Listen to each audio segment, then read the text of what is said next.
there, this is Martyn Green, Devon Fishing Guides. I'm joined today by members of Baywater Anglers as we head off for a little bit of early season exploration on the African Queen, skippered by Alan Hemsley. Although the fishing has been quite hard recently, we were hoping that we could try a few different spots and see if we could turn that around.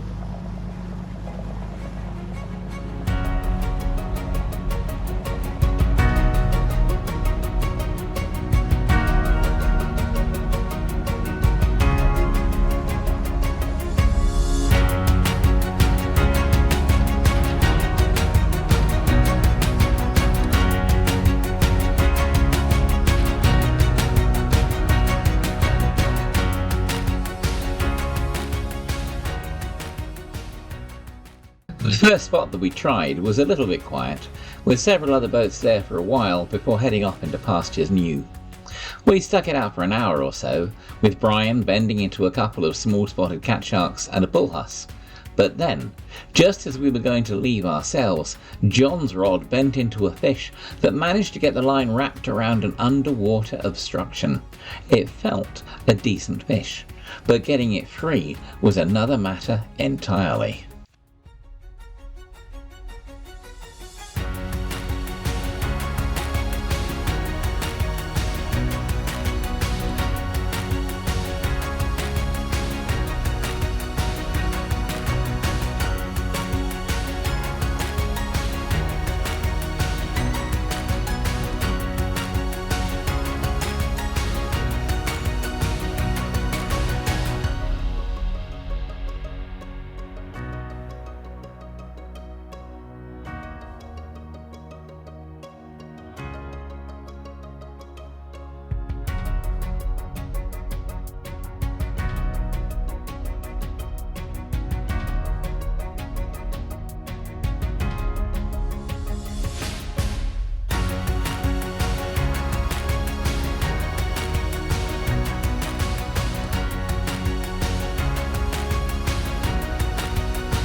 In the end, it turned out to be a 4.5 pound spotted ray, a new boat record for Baywater Anglers. Well done, John. Nice fish.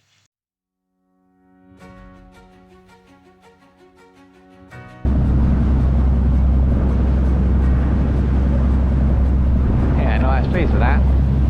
Do you reckon that's about 4.5 pounds? Probably 4.5, 5. Yeah. Not far off 5 pound there. Stick the scales on him.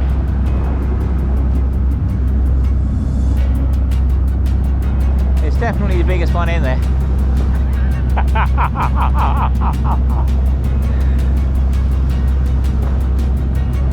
I mean, what a glorious way to spend a day though, eh?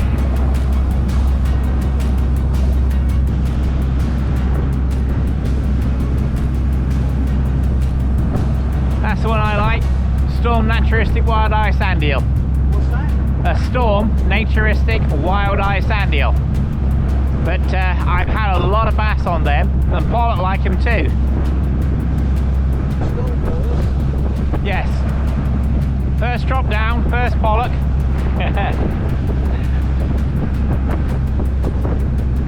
When we were back at Start Point, I had 3 bass on them there as well, but they were small ones, small bass.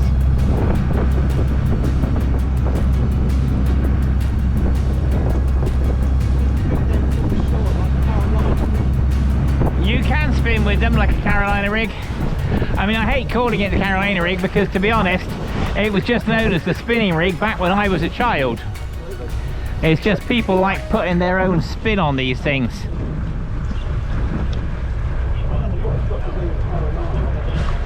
Well, it's a place where they use that rig a lot.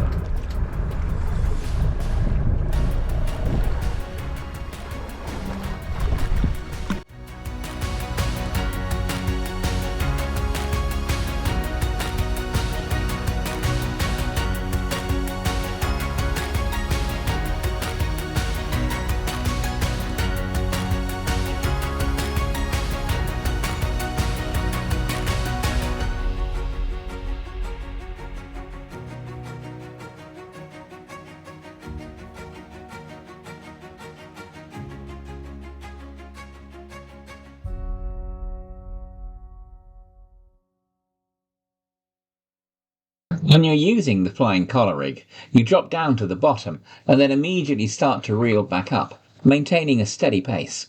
You don't hang around on the bottom because wrecks tend to be very snaggy, which will result in a lot of lost tackle if you do loiter. Once you start winding, keep counting, so that you know how far off the bottom the fish are feeding. My first pollock came at 34 turns, while most of the others took the lure between 25 and 30 turns up. They were all very close to the side of the wreck.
Over the course of the afternoon, we caught more than 20 decent-sized pollock between the four of us.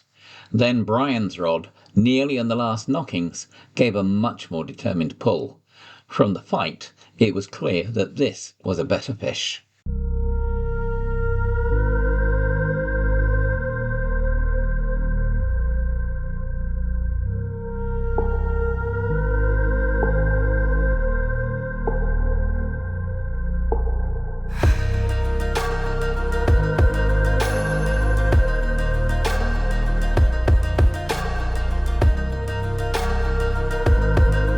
When we weighed the fish, Brian's pollock was the biggest, weighing 12¼ pounds, a new Baywater Anglers record, beating the existing record of just over 11½ pounds comfortably.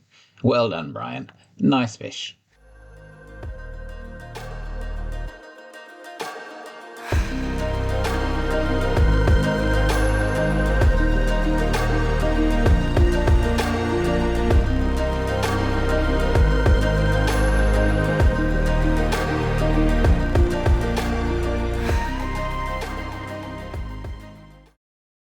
On the way back in, we were joined, as we cleaned and prepared the fish, by a number of seagulls, both herring and black-backed, and by a few gannets, the latter warning off the seagulls with their peculiar calls. Not that it did them much good, mind. The seagulls were quicker to the food, but through sheer persistence, the gannets still got a reasonable share. All in all, it was a cracking day. We had a few small bass, a number of decent pollock, and some oddments like pouting small-spotted cat sharks, a spotted ray, and a solitary bullhuss. Great sport that we thoroughly enjoyed. Thank you, Alan.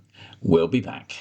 Thank you for watching. It is very much appreciated. And if you'd like to see more of our videos, please hit the subscribe button underneath. We very much appreciate it when people do. Thank you. Goodbye.